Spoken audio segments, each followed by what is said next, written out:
Welcome, welcome. I wanted to pop by because it has been quite some time since I made a new recording, and something that is coming a lot lately is how can I see um what aspects of myself I need to um, modify when I have been living with all of these aspects of myself, um, and they are inherent to me. So basically, how can I see if I have a wound when that is my mode of operation? How can I see if I need to modify my emotional reactions and my um emotional triggers when I have been living with that for so many decades that is part of me, right?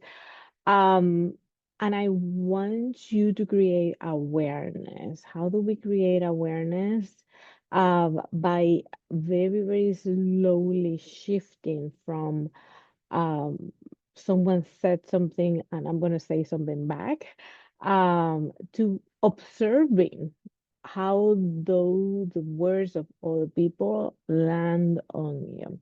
You can only be observant of that behavior and that reaction when you can cultivate presence, which is what it is so important to establish a meditation or a mindfulness practice, because things that used to bother you before are not going to bother you, or if they bother you, they're not going to bother you as much. You're always going to be able to create that pause and that sense of calmness, which will allow you then to start creating the awareness that you need in order to identify what is your typical reaction. After you identify that reaction from you, I don't know, someone said, you are X, you are C, you're not gonna get this, whatever that is, you name it.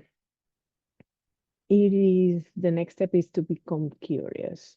The next step is to say, how is this landing on me? And why am I reacting in the way that I am reacting?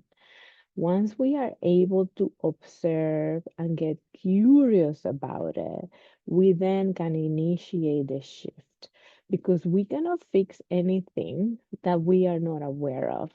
So when you take a look at these reactions after your mindfulness and meditation practice, that's very, very important, right? I want you to question the validity of it. And it could be as simple as someone says something and you have to say something back, and someone says something and you have to say something back, right?